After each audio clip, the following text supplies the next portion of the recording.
Alléluia. Amen. Bien-aimé, comme je le dis toujours, sois dans la joie quand tu viens dans la présence de Dieu, même si tu as des problèmes. Même si tu as des problèmes, sois dans la joie, parce que la Bible dit, qui peut changer quoi que ce soit dans sa vie au travers des inquiétudes? On a beau s'inquiéter, on a beau se lamenter, on a beau pleurer, mais les pleurs n'ont jamais changé quelque chose. Les lamentations n'ont jamais changé quelque chose. Les inquiétudes n'ont jamais changé quelque chose. La seule chose que les pleurs, les lamentations, les inquiétudes changent, c'est notre santé. Ça change notre santé en maladie. Alléluia. Amen. Ça change notre santé en maladie. Voilà la seule chose que ces choses peuvent changer, notre santé. Donc, bien aimé, garde ta santé parce que la Bible dit un cœur joyeux est un bon médicament, c'est un bon remède pour ta vie, pour ton âme, pour ton corps physique. Bien aimé. Donc, sois toujours dans la joie. C'est pour ça que souvent, oublie tes problèmes, oublie tes difficultés, oublie tes troubles, oublie tes besoins. Mais sois dans la joie quand tu viens dans la présence de Dieu. Vous savez, il y a une chose que Shadrach, Abednego et Meshach ont dit. Ils ont dit, nous n'allons jamais régner notre Dieu. Et même si vous nous jetez dans la fournaise, notre Dieu viendra nous sauver. Mais ce qu'ils ont dit qui est poignant, c'est qu'ils ont dit que même s'il arrivait que notre Dieu nous laissait brûler dans cette fournaise, nous n'allons toujours pas le régner. Et nous n'allons jamais dire qu'il était un mauvais Dieu. Nous allons toujours dire qu'il est un bon Dieu. Donc, bien aimé, ils étaient arrivés à une dimension de la mort.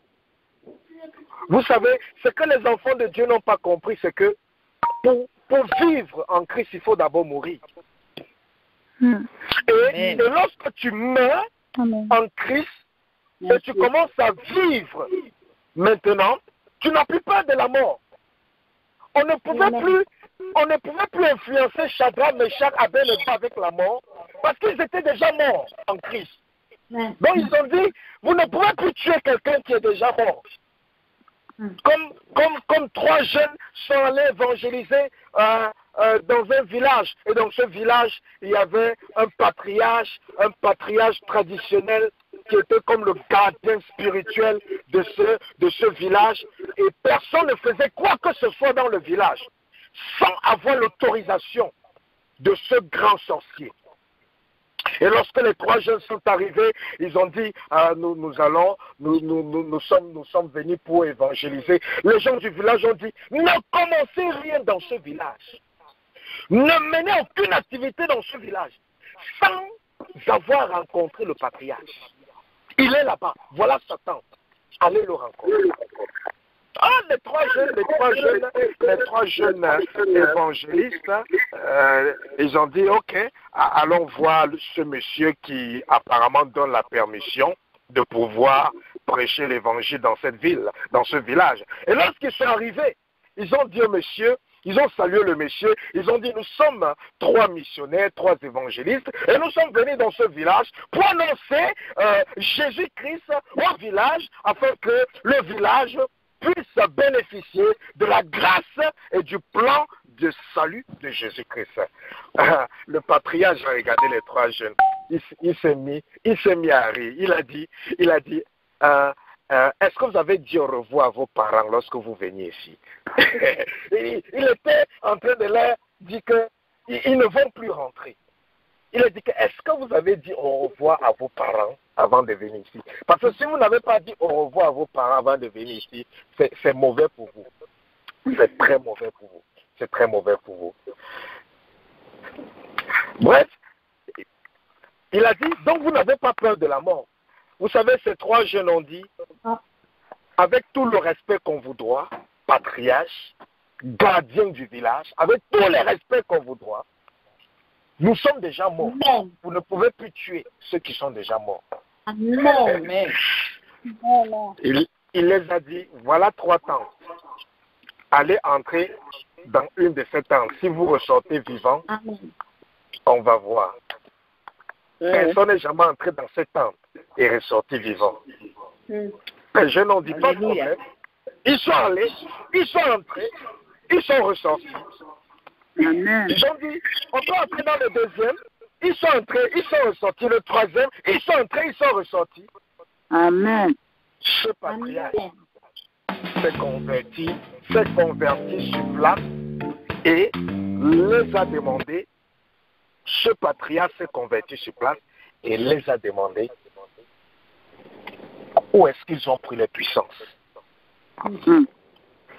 Ces trois jeunes n'ont pas eu peur de la mort. Pourquoi? Parce qu'ils étaient déjà morts en Christ. Quand tu es déjà mort en Christ, il n'y a plus rien sur ce monde qui doit encore te faire grincer les dents. Amen. Donc c'est pour ça que, quel que soit ce que tu traverses, soit comme ces trois jeunes hommes, soit comme Shadrach, comme Meshach, comme Abednego, sache que si une situation ne t'a pas tué, ça veut dire que ça n'a pas la capacité de te tuer. Amen. Le mari de lui qui te dérange tous les nuits là, s'il pouvait te tuer, ils t'auront tué depuis des années. Pourquoi tu es vivant? C'est parce qu'ils ne peuvent pas te tuer. Ils peuvent venir troubler ton sommeil, ils peuvent venir troubler un peu ton corps, troubler ta vie, mais ils ne peuvent pas te tuer. Sans ça, ils t'auraient déjà battu depuis.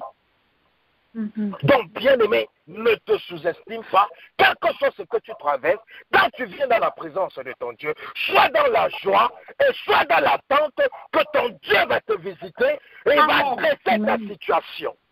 Alléluia. Amen. Donc bien-aimé, nous allons élever nos voix et nous allons implorer la miséricorde de Dieu. Nous allons implorer la miséricorde de Dieu afin que le sang de Jésus puisse couler et effacer nos péchés qui sont devant le trône de Dieu. Parce que monsieur Satan, il est devant le trône de Dieu pour dire, ah, monsieur tel vient de faire ceci, madame tel vient de faire ceci, ton pasteur vient de faire ceci, ton prophète vient de faire ceci, ton apôtre vient de faire ceci. Donc, tu vas invoquer la miséricorde de Dieu pour que le sang de l'agneau efface toute accusation contre toi devant le trône de Dieu. Élève ta voix, implore la miséricorde de Dieu. Seigneur, nous élevons nos voix en ce moment. Ta miséricorde pour ton peuple, pour nos vies.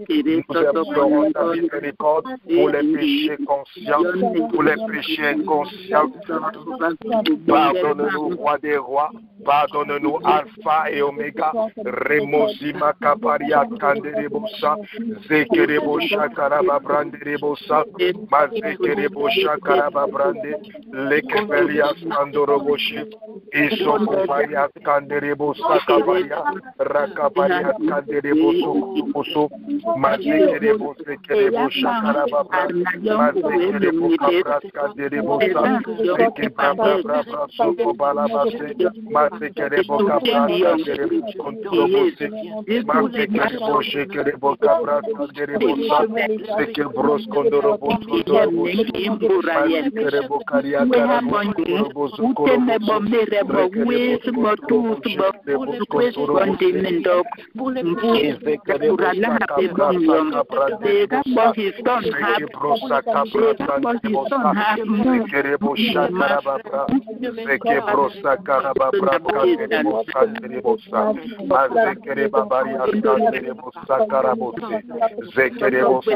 Seigneur, nous implorons ta miséricorde, quels que soient les péchés qui sont devant ton trône, les péchés de nos familles, les péchés de l'Église, les péchés de nos bien-aimés, nos péchés, les péchés de nos connaissances, les péchés du monde entier, les péchés du corps de Christ, quels que soient les péchés qui sont devant le trône. Oh Jésus, pardonne, Remosi Kapandebo, Zike Brando Kobrande, Mazekebo Shakabrazo, Zekebra Tanderebosa, Rekebroso, Branderebose, Zekebranderebosa Cabrande, Mazoko Brasa Cabratenderebosa, Zeterebo Shakaraba Branderebosa, Isoko Maria Tanderebose, Mazekereba Maria Tanderebosa, Masakarabo Shekerebosa.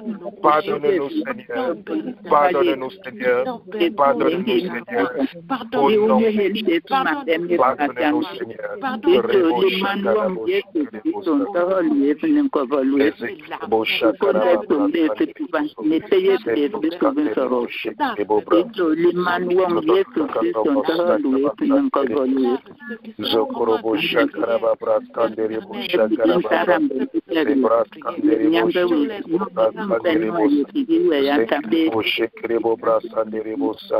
Zakabras Kanderebo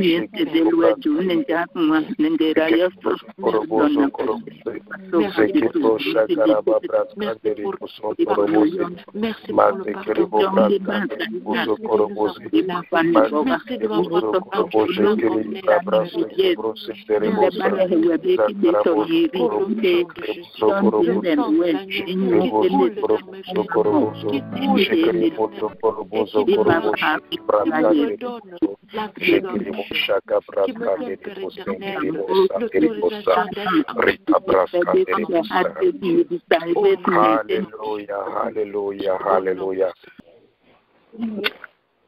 Quelle que soit ta disponibilité, quel que soit le temps que tu as disponible, rassure-toi que tu aies un temps pour lire la parole de Dieu, méditer la parole de Dieu et écouter la parole de Dieu. Vous savez, Dieu m'a fait comprendre une chose.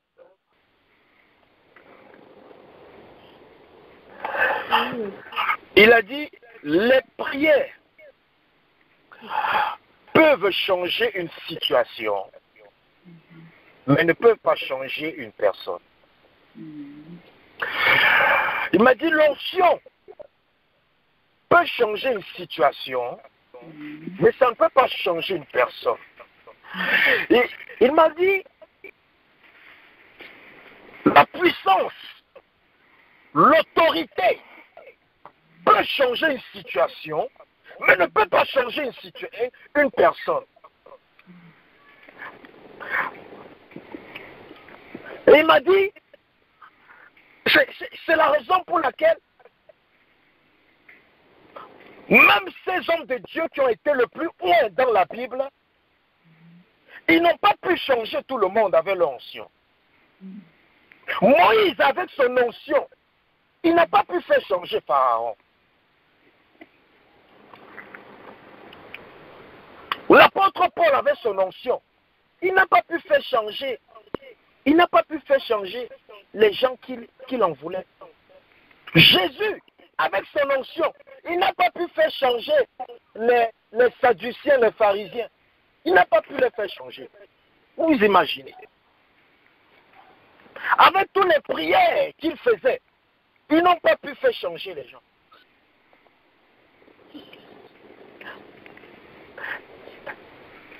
Et Dieu m'a fait comprendre que il y a une seule chose qui peut faire changer quelqu'un. C'est la parole. C'est la parole. Il a dit, c'est la parole. Il a dit, l'onction, quelqu'un peut être malade. Tu pries pour lui, la maladie part. Sa vie n'a pas changé. Mais sa situation maladie a été adressée. Mais sa vie n'a pas changé.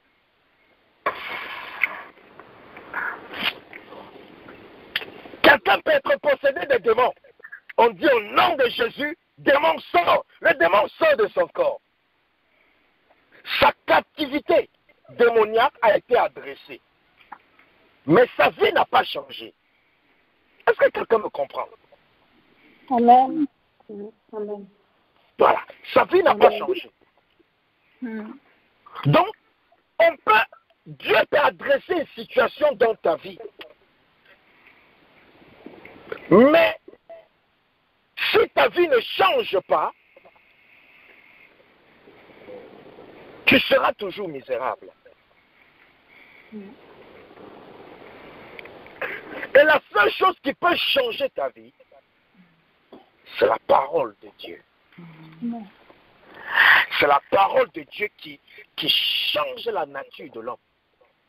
C'est la parole de Dieu qui va amener cette personne qui se masturbait tous les jours à cesser la masturbation. Parce qu'on peut chasser. Tu peux être animé de l'esprit de masturbation. On chasse le démon de la masturbation. Le démon de la masturbation sort de ton corps. Ça veut dire que tu es délivré de l'esprit de masturbation. Donc, maintenant, tu es délivré de l'esprit de masturbation, mais tu as encore souvent les pensées de masturbation. Mais tu ne te masturbes plus, mais tu as encore les pensées de masturbation constantes. Mais tu ne te masturbes plus. Tu ne te masturbes plus parce que le démon là, avec l'autorité sur toi, et ça te forçait à te masturber. Mais tu as toujours ces pensées constamment dans ta tête. Ça veut dire que quoi? Ça veut dire que ta situation a été adressée, mais tu n'as pas changé.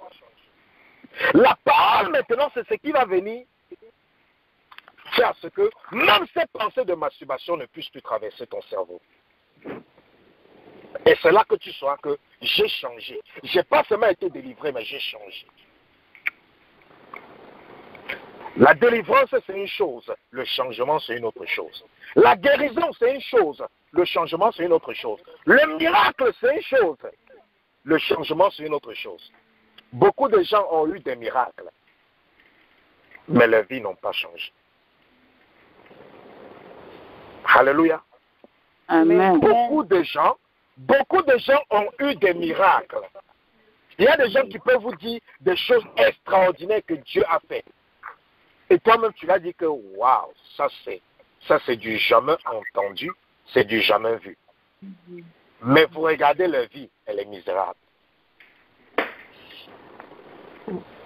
Mais regardez l'exemple du peuple de l'Égypte, du peuple d'Israël. Ils sont sortis de l'Égypte. Et quand ils sortent de l'Égypte, ils commencent à voir le surnaturel partout.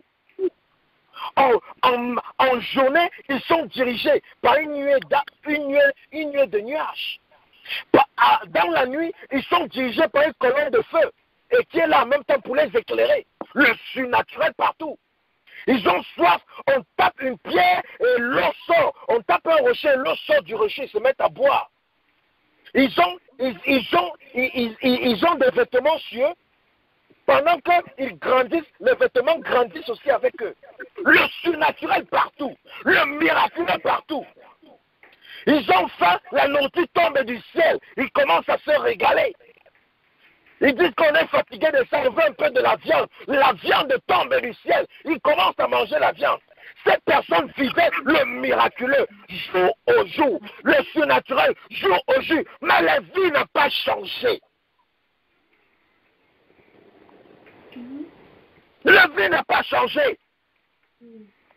La vie n'a pas changé. Et c'est pour ça qu'ils sont morts dans le désert. C'est pour ça qu'ils sont morts dans le désert.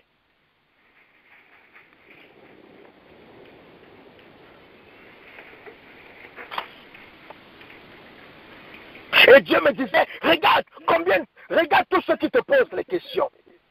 Regarde les questions, regarde, essaie de voir sur la plupart des personnes qui te posent des questions, essaie de voir quel type de questions ils te posent.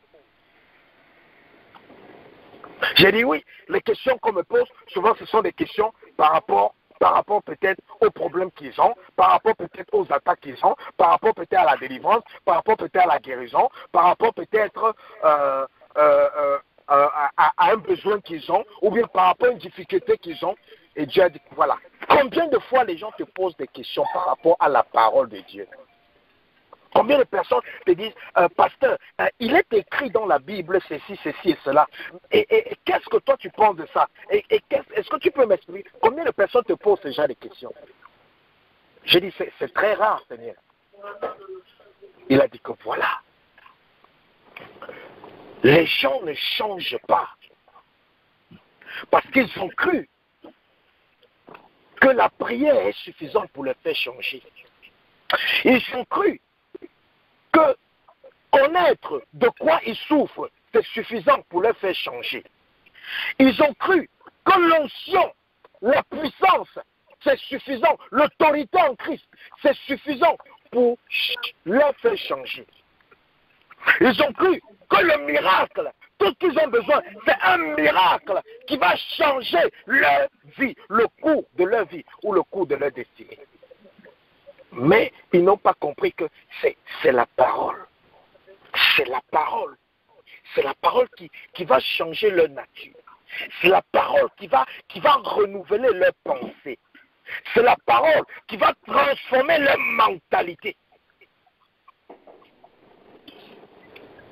Et il dit que leur vie ne change pas. Parce que leur esprit est dans une disette, est dans une famille de la parole de Dieu.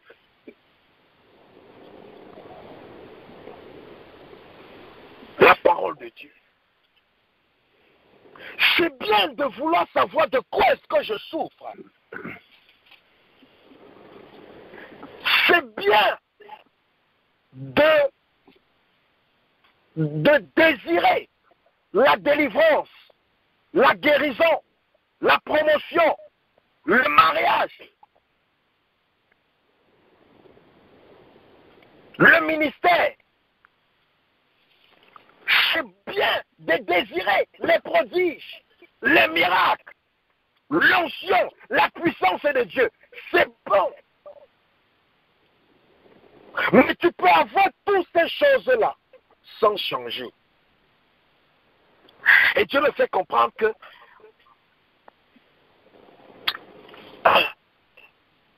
lorsque le peuple sort d'Égypte,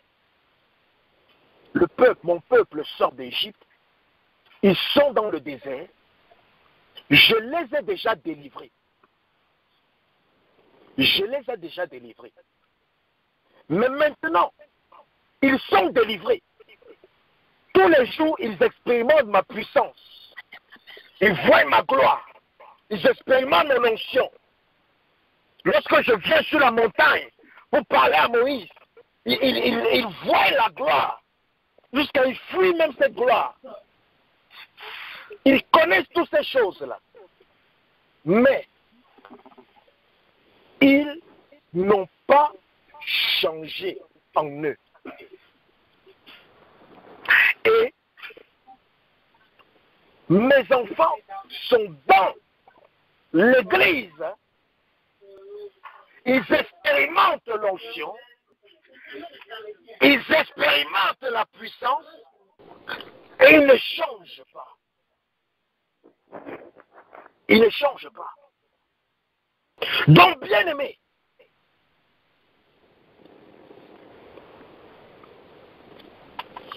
que faut-il faire pour changer? Que faut-il faire pour changer?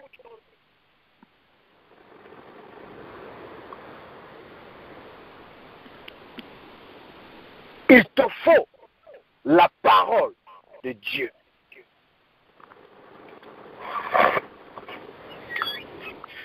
Et je ne parle pas de mémoriser la parole de Dieu. Non, non, non, non, non, non. Parce que lorsqu'on a parlé de la circoncision, à peine, Paul a dit, avant la circoncision, c'était la circoncision de la chair. Mais la circoncision maintenant, c'est la circoncision du cœur. Parce que Dieu vient écrire sa parole sur les tablettes de notre cœur.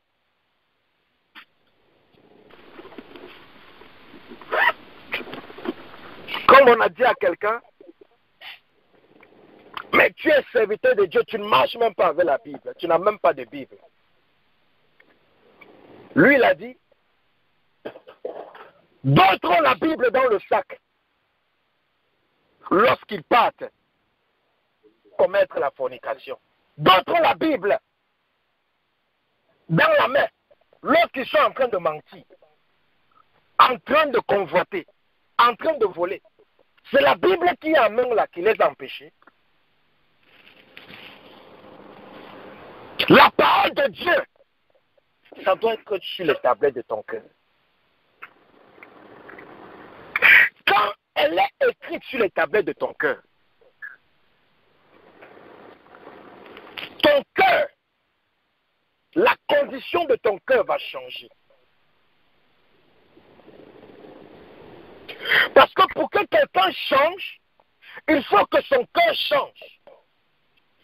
Parce que Dieu nous a fait comprendre que le jour du jugement, il va juger les cœurs.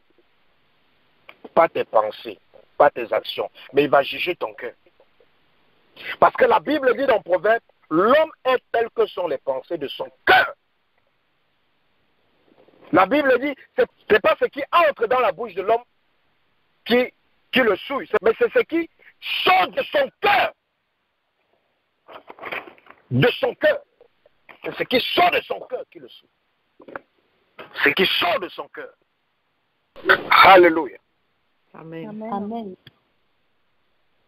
Donc, le changement.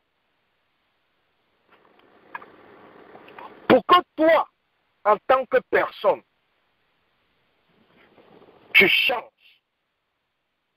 il te faut la parole. Et il te faut cette parole dans ton cœur et non au bout de tes lèvres et non dans tes pensées. Mais il faut cette parole dans ton cœur.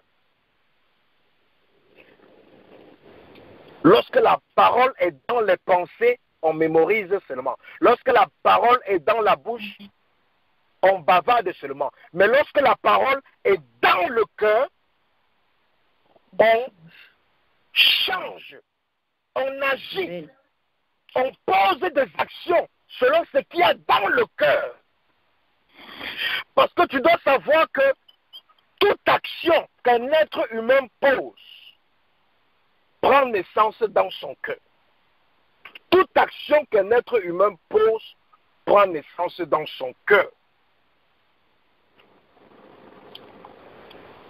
C'est pour ça que tu peux voir même un petit enfant faire quelque chose de méchant. Et tu vas te poser la question, mais où est-ce qu'il a appris ça? C'est que c'est venu de son cœur. C'était dans son cœur.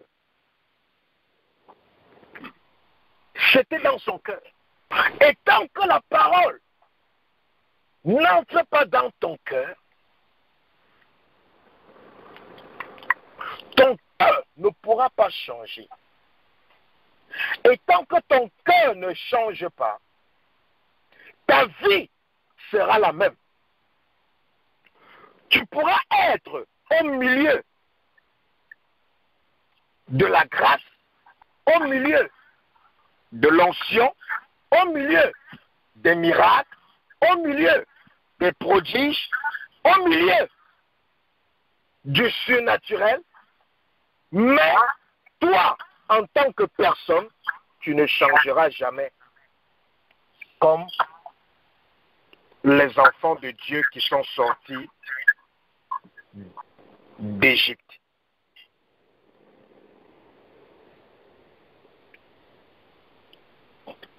On peut te délivrer.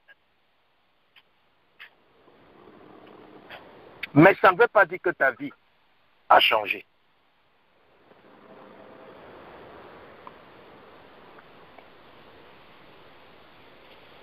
La délivrance ne t'apporte rien. Alléluia. La délivrance ne t'apporte rien. Mais la délivrance libère tout le potentiel que Dieu t'a donné d'être ce que tu dois être et de faire ce que tu es appelé à faire. Voilà ce que la délivrance fait. Ça vient seulement couper les chaînes, ça vient te déconnecter, ça vient te libérer, mais ça ne te donne rien de plus. Ça ne te donne rien de plus. Ça ne te donne rien de plus. Parce que plusieurs personnes sont délivrées, mais leur vie ne change pas, et ils pensent qu'ils ont encore besoin de délivrance, et alors que non, ils ont besoin de la parole et de laisser cette parole diriger les actions qu'ils posent dans leur vie afin que leur vie change.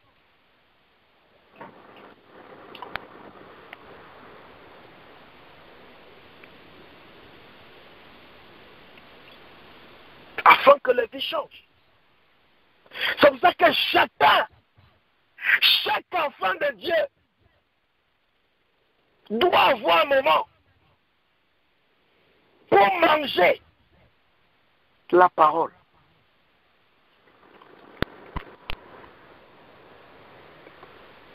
Et il n'est pas question d'aller écouter les prédications. Ça, c'est pas ça. Il n'est pas question d'aller lire les choses que les gens déjà... Non, non. Il y a des moments où tu dois lire la parole tout court. Tu dois la méditer.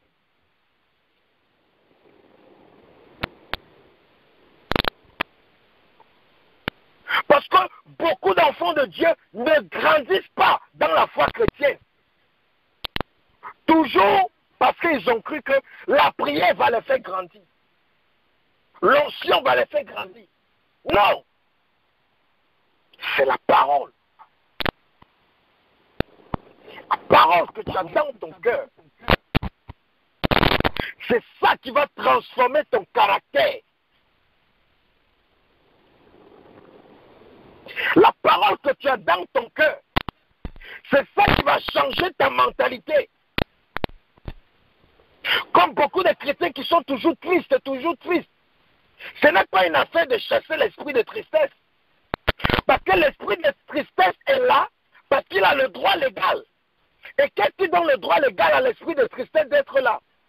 C'est parce que la personne n'a pas la parole de Dieu assez dans son cœur pour lui dire que la source de la joie d'un enfant de Dieu n'est pas les circonstances de sa vie, mais c'est le Seigneur Jésus. Et si le Seigneur Jésus est la source de la joie d'un enfant de Dieu, parce que le Seigneur Jésus n'est jamais dans le manque, un enfant de Dieu ne doit jamais manquer la joie. C'est clair.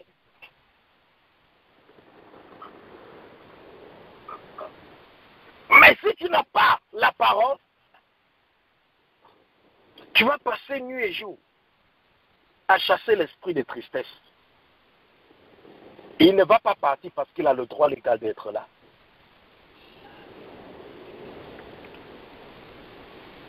Il a le droit légal d'être là.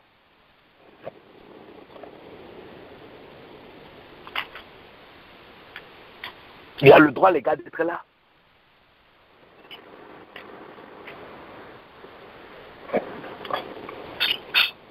Dans le corps de Christ, on est trop préoccupé par ce qui se passe. On est très préoccupé par les activités. On est très préoccupé par les situations des gens, ou les problèmes, ou les difficultés que les gens font face. On n'est plus préoccupé par rapport à la parole.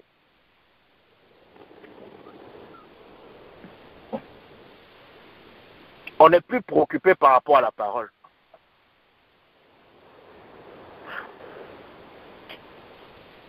On se dit qu'on connaît déjà la parole. Parce que j'ai déjà lu la Bible, de Genèse à Apocalypse. Je dois encore aller lire la Bible. Je connais déjà tous ces versets bibliques-là.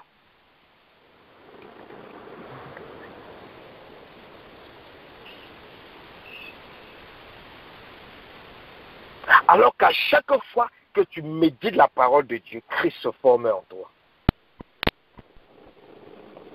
À chaque fois que tu médites la parole de Dieu, ta nature humaine est changée en la nature divine de Dieu.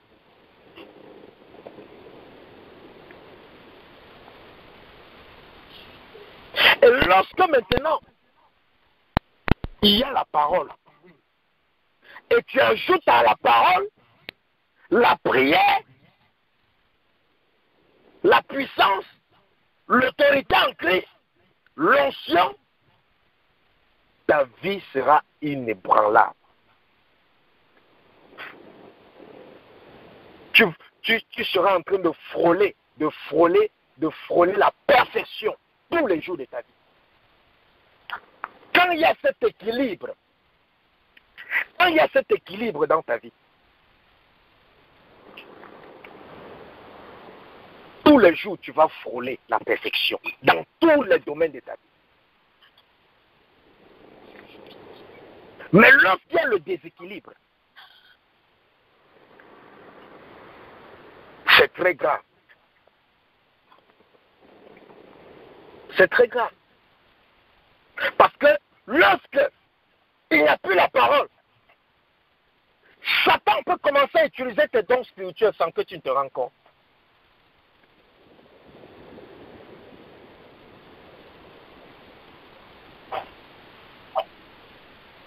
Satan peut commencer à utiliser tes dons spirituels sans que tu te rends compte. Satan peut te donner des fausses prophéties qui ont l'air des prophéties de Dieu. Parce qu'il n'y a pas la parole. Parce qu'il n'y a pas la parole en toi. Parce que tu ne connais pas la parole. Tu vas croire que c'est de Dieu.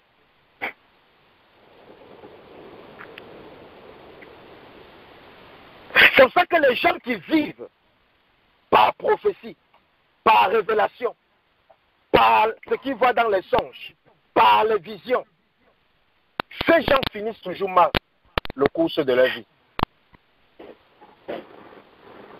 Parce que toutes ces choses-là, tu ne pourras qu'utiliser ça pour ton bien lorsqu'il y aura la base de la parole.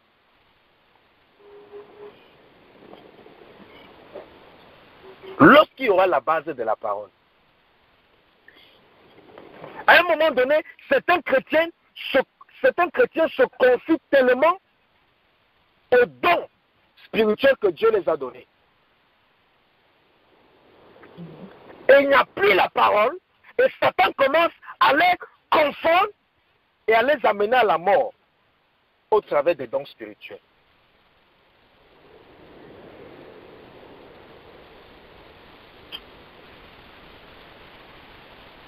Une des questions que les gens aiment beaucoup poser, c'est les questions sur les rêves. Questions sur les rêves, questions sur les rêves. Dieu parle par les rêves, c'est vrai. Mais s'il n'y a pas la base de la parole en toi, si tu ne connais pas la parole, Satan va te parler par les rêves, tu vas croire que c'est Dieu. Tu vas croire que c'est Dieu. Tu vas croire que c'est Dieu.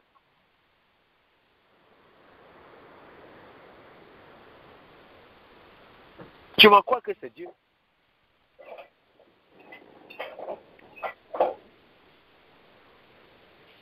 Et les gens, au lieu d'essayer de comprendre la parole de Dieu, ils veulent plus comprendre leurs rêves.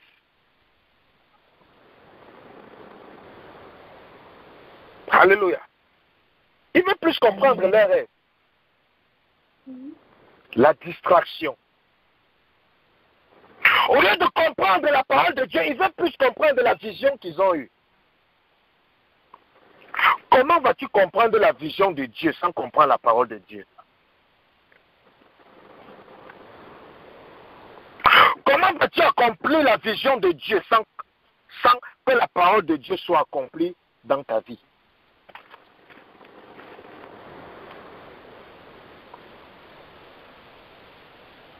Comment vas-tu savoir que tu prophétises de l'Esprit de Dieu s'il n'y a pas la parole?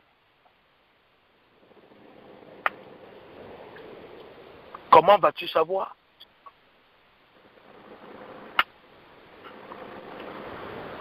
Comment vas-tu savoir?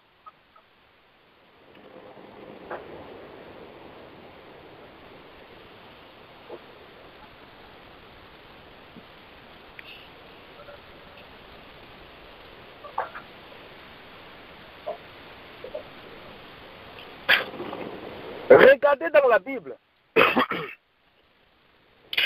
comment Dieu a changé la vie de certaines personnes. Ce n'était pas après un moment de délivrance, ou ce n'était pas après un moment d'impactation, d'onction ou de puissance. C'était après qu'ils avaient reçu une parole. Et la parole, c'est Dieu lui-même. La Bible, là, c'est Dieu lui-même.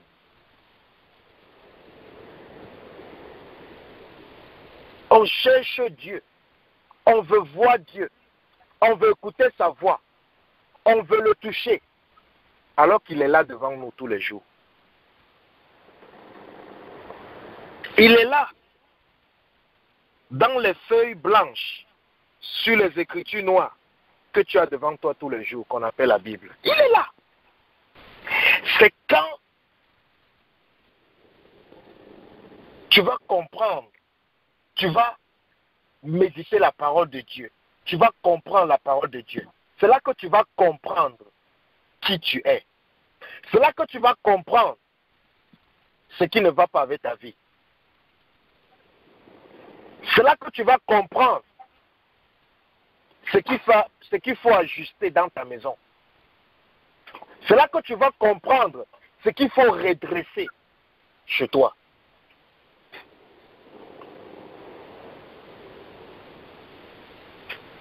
C'est bien de dire, Seigneur, révèle-moi. Seigneur, révèle-moi. Seigneur, révèle-moi. Mais bien aimé, je peux te mettre à défi ce soir. Au lieu de passer ton temps à dire, Seigneur, révèle-moi. Commence à prendre ta Bible. Tu dis, Seigneur, fais-moi comprendre ta parole. Au fur et à mesure que tu vas lire, tu vas commencer à comprendre ce qui ne va pas dans ta vie. Pourquoi tel niveau est bloqué. Pourquoi ici, ça n'avance pas. Pourquoi ici, il y a des blocages. Juste en méditant la parole de Dieu, tu vas voir ta vie. Tu vas voir ce qui est inconsistant dans ta vie par rapport à la parole de Dieu. Tu vas voir ce qui n'est pas conforme à la parole de Dieu dans tes pratiques quotidiennes. Juste en lisant la parole de Dieu. Sans prier que Seigneur révèle-moi. Juste en lisant la parole de Dieu. La parole de Dieu, c'est ton miroir. C'est qu'on ne t'a pas appris ça. La parole de Dieu, c'est le miroir de tout enfant de Dieu. Si je veux connaître si je suis méchant ou si je suis gentil, je prends la Bible et je commence à lire. En lisant la Bible, en lisant ce qui est écrit, je saurai, en lisant la Bible, si je suis méchant ou si je suis gentil. Parce que dans la Bible, je vais voir ce que Dieu demande de faire, ce qu'il demande à ceux qui sont gentils de faire. Si je veux savoir si je suis juste ou injuste, je prends seulement la Bible et je lis. En lisant la Bible, je saurai que, oh, ce que je fais là, c'est injuste. Ça veut dire que je ne suis pas injuste. Mais on aime la facilité. La facilité, c'est quoi? Quand tu pars te coucher, tu dis, Seigneur, maintenant que je m'en vais ronfler, viens me parler, viens me dire ce qui ne va pas. Merci. Amen.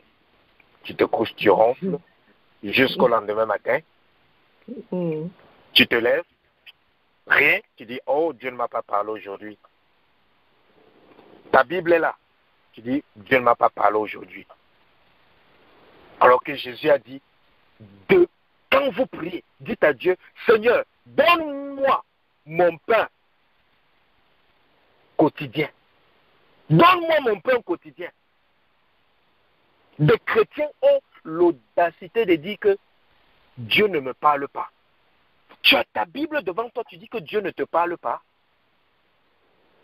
Tout ce qui est écrit dans la Bible, là, bien aimé, c'est la parole de Dieu. Dieu ne te parle pas audiblement, laisse ce qui est écrit là te parler.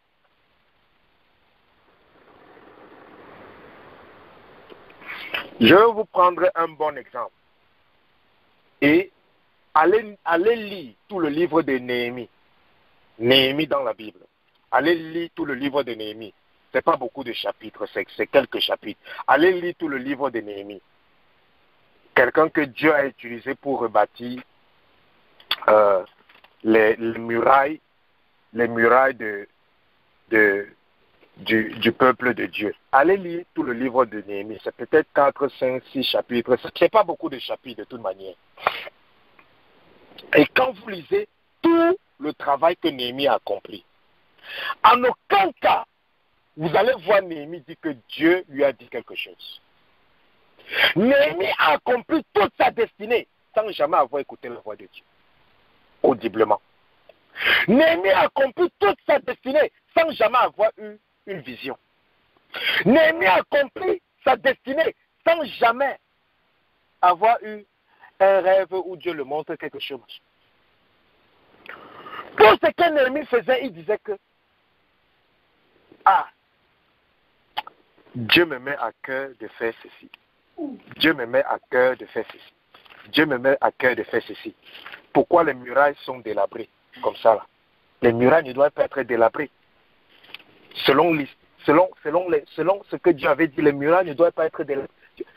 Néhémie, il a accompli toute sa mission sans écouter la voix audible de Dieu. Tout ce qu'il avait, c'était la parole. La parole de Dieu. La parole de Dieu.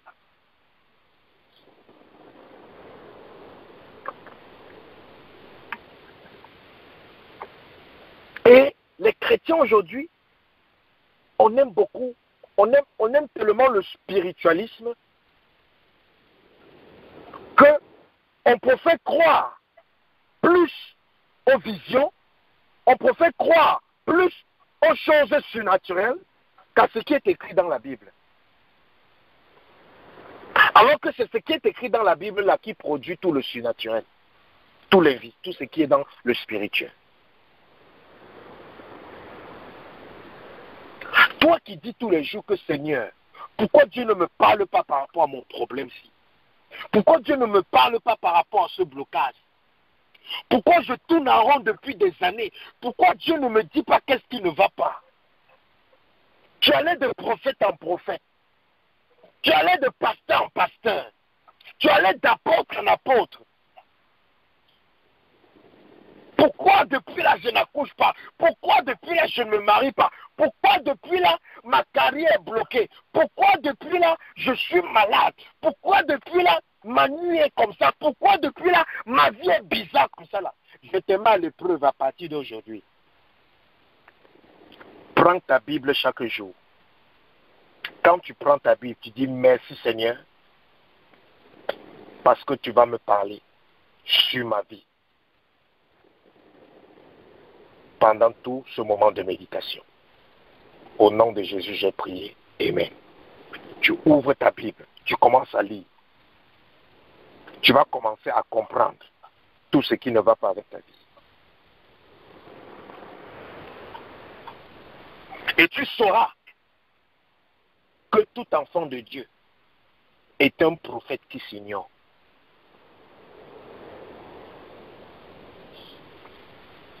Alléluia. Tout enfant de Dieu est un prophète qui s'ignore.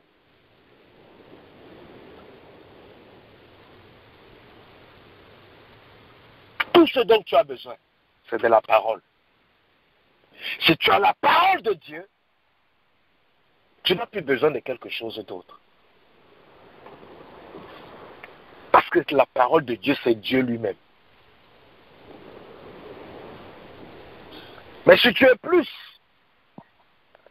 je vais savoir ce qui ne va pas avec moi au travers des songes, au travers des rêves, au travers des visions, au travers des prophéties, au travers des révélations. Je vais être impacté par l'onction, par la puissance. Toutes ces choses-là, ça peut changer ta situation, mais ça ne va pas changer ta vie. Ça ne va pas changer ta vie. La parole va changer ta vie. Et quand la Bible, quand Jésus a dit dans Jean, dans Jean, que vous connaîtrez la vérité, et la vérité vous affranchira. Vous connaîtrez la vérité vous affranchira. C'était de ça, c'était de ça que Jésus est en train de parler. Jésus est en train de dire que un être humain ne sera jamais affranchi lorsqu'il n'a pas la parole de Dieu en lui. Il ne sera jamais affranchi. On peut le délivrer des maris de nuit, mais sa vie ne va pas changer. On peut le délivrer de la pauvreté, mais il va rester pauvre. Il y a des gens qui sont délivrés de la pauvreté depuis des années, mais ils sont toujours pauvres.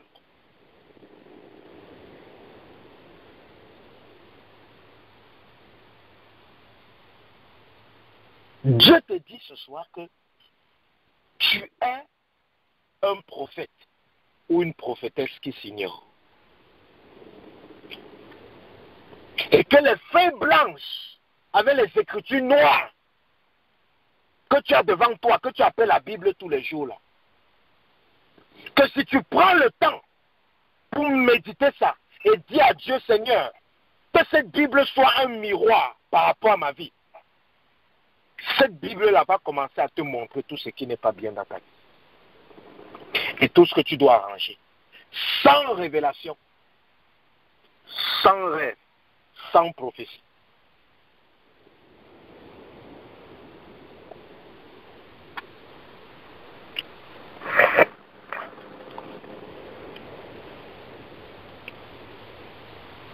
Parce que quelqu'un peut s'en sortir avec la parole de Dieu.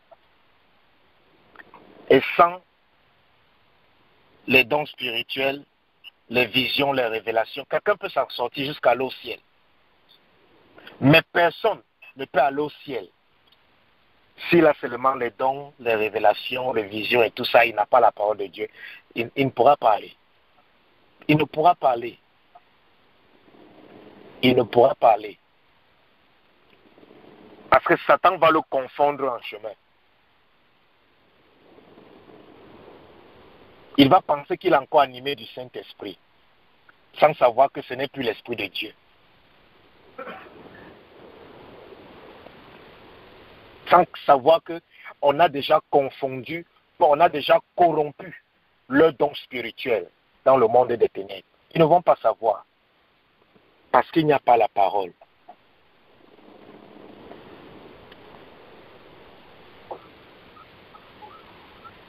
Bien-aimé, à partir d'aujourd'hui, chaque jour, même si c'est 15 minutes, prends ta Bible. Tu dis, Seigneur, parle-moi par rapport à ma vie. Ne me parle pas par rapport à la vie du voisin. Ne me parle pas par rapport à la vie de ma famille. Parle-moi par rapport à moi-même.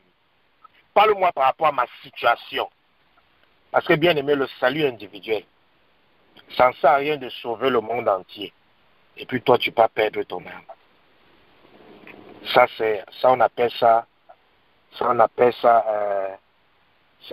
On appelle ça le ridicule. Le ridicule. On appelle ça le ridicule. Tu passes ton temps à restaurer tous les mariages dehors, pendant que ton mariage toi-même, c'est la poubelle. Ça, c'est le ridicule. Tu passes ton temps à soigner, à guérir tout le monde dehors, pendant que toi-même tu es malade. Tu passes ton temps à aider tout le monde dehors à avoir le travail, pendant que toi-même tu es au chômage. Ça, on appelle ça le ridicule spirituel. Parce que lorsque Pierre a vu le monsieur qui était devant le temple, qui était en train de mendier, le monsieur les a demandé l'argent. Pierre a dit que moi, je n'ai pas l'argent. Mais ce que j'ai, je te donne. Pierre lui a donné ce qu'il avait. Donc, avant de trop te focaliser sur les autres, demande à Dieu de te parler par rapport à ta vie. Demande à Dieu d'arranger ta vie. Demande à Dieu de te montrer tout ce qui ne va pas avec ta vie. Et en méditant la parole de Dieu, tu vas voir tes yeux vont s'ouvrir. Et tu vas commencer, ton entendement va s'ouvrir sans que tu t'en rendes compte. Et tu vas commencer à comprendre que, oh, voici ce qui me bloque. Voici ce qui me bloque. Voici ce qui me bloque. Voici ce qui me bloque. Voici ce qui me bloque. Parce que beaucoup d'entre vous, vous priez beaucoup, vous jeûnez beaucoup, mais pourquoi il n'y a pas de changement? Ah, posons-nous la question. Pourquoi il n'y a pas de changement? Pourquoi il n'y a pas de changement? Les gens qui me disent, je jeûne, ça fait même presque même plus d'1 an, je suis dans les jeûnes et prières, jeûne et prières, jeûne et prières. Mais tu vois la vie de la personne, c'est gâté. Ouvre ta Bible, dis que Seigneur, parle-moi de l'état de mon âme. Parle-moi de mon cœur. Parle-moi de mon caractère. Parle-moi de ma vie. Dieu va te parler. Dieu va te parler. Dieu va te parler. Et quand Dieu va te parler, maintenant, tu vas aller prier et jeûner. Tu vas exploser. Tu vas faire des exploits. Amen. Plus personne ne va te reconnaître. On va dire que mais c'est pas le monsieur là ou la dame là qui misérait ici. Mais qu'est-ce qui s'est passé? C'est parce que tu es rentré dans la parole. Tu es rentré dans la parole. Donc, bien-aimé, rentre dans la parole. Dieu va te parler. Ouvre ta Bible. Tu dis, Dieu, parle-moi. Quels sont ces maris de nuit que je chasse tous les jours, ils reviennent? Dieu, parle-moi. Pourquoi les maris de nuit là reviennent? Parle-moi. Ouvre ta Bible, tu lis. Dieu va te dire ce que tu dois faire. Si c'est le dépouillement, il va te dire que c'est le dépouillement.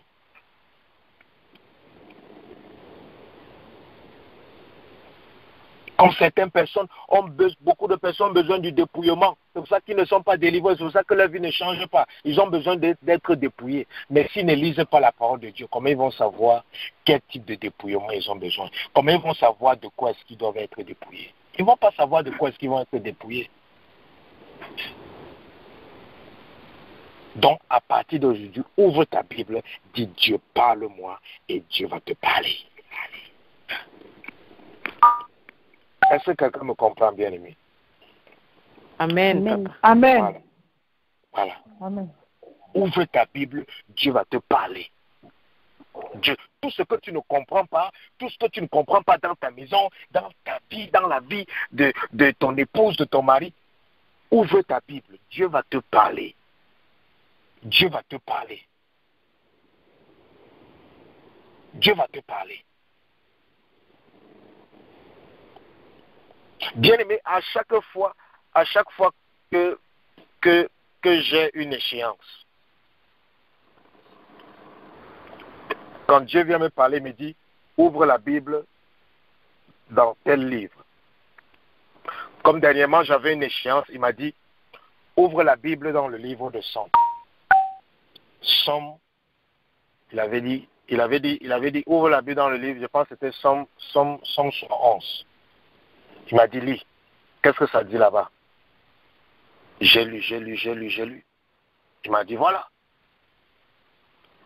Utilise ça comme sujet de prière. Il me dit encore, va dans Somme 23. Lis le premier verset, ça dit quoi? L'Éternel est mon berger, je ne manquerai de rien. Il dit que, allez, vas-y. Déclare seulement ça. Déclare ça. Il a utilisé sa parole. Il a utilisé sa parole. Tout ce que tu cherches là, c'est là-bas dedans. Tu peux prendre un verset biblique, tu te tiens dessus. Tu te tiens dessus. Tu prends ça comme sujet de prière du matin au soir. Bien aimé, avant la fin de la semaine, tu vas voir ça s'accomplir. Parce que c'est Dieu lui-même qui laisse sa parole.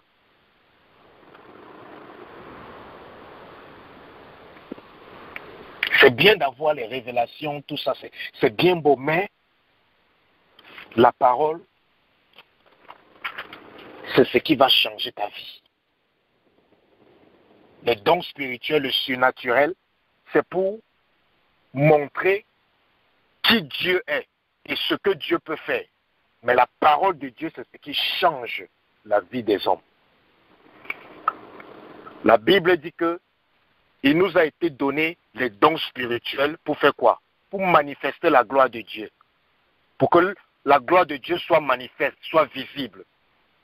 L'onction, la puissance, tout ça, c'est pour manifester la gloire de Dieu. Tu pries pour quelqu'un et puis il manifeste, et puis peut-être quelqu'un le pied cassé, directement il commence à marcher. Donc, ce n'est pas pour changer sa vie, mais c'est pour montrer la gloire de Dieu. Que regardez la gloire de Dieu. Son pied était cassé, maintenant il marche. C'est pour montrer la gloire de Dieu. Mais ça ne change pas la vie de quelqu'un. Ce qui change maintenant la vie de quelqu'un, c'est la parole. Quand tu lui dis maintenant, c'est vrai, Dieu vient de guérir ton pied. Mais maintenant, pour que ta vie change, va dans la parole. Médite la parole. Pratique la parole. Et tu vas manger les fruits de la parole. Parce que la parole de Dieu, c'est une semence. Quand tu la médites, elle va germer en toi. Elle va grandir et elle va porter des fruits. Et ça sera des fruits qui demeurent, non des fruits temporaires.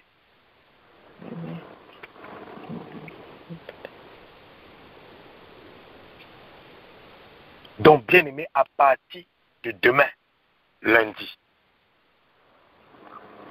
même si tu méditais la parole de Dieu avant, maintenant, médite la parole de Dieu, pas pour savoir ce que la théologie dit par rapport à ceci. Médite la parole de Dieu pour savoir qu'est-ce qui ne va pas avec ma vie.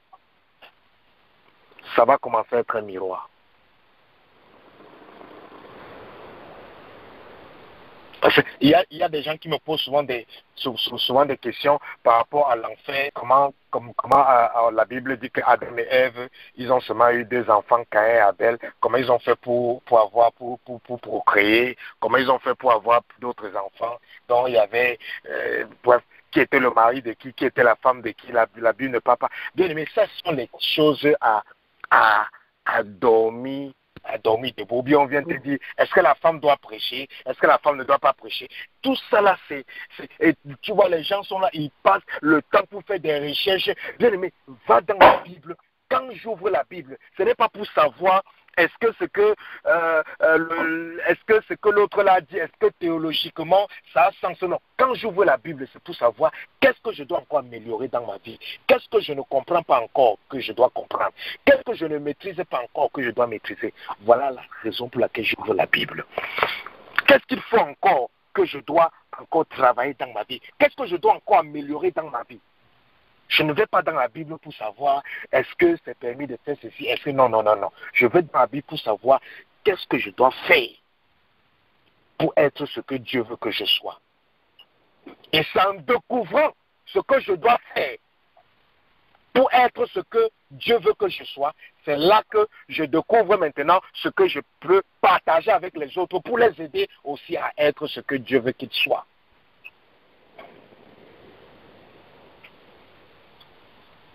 Donc, ne pas lire la Bible comme si tu partais, comme si tu étais un chercheur, ou comme si tu étais un philosophe, ou bien comme si tu étais un docteur de la loi, comme les Nicodèmes, qui avaient la loi de Dieu, ils avaient les livres d'Ésaïe, mais ils ne comprenaient rien sur la prophétie du Messie. Bien-aimé, ouvre la Bible, tu dis Dieu, parle-moi. Et Dieu va te parler. Dieu va te parler. Et quand il va te parler, tu vas savoir comment prier. Et quand tu vas prier, tu vas voir le résultat. Et ta vie va changer. C'est la parole vivante qui m'a transformé. C'est la parole vivante qui m'a sauvé. C'est la parole de Dieu qui m'a renouvelé. C'est la parole de Dieu qui m'a restauré. C'est la parole de Dieu qui m'a béni.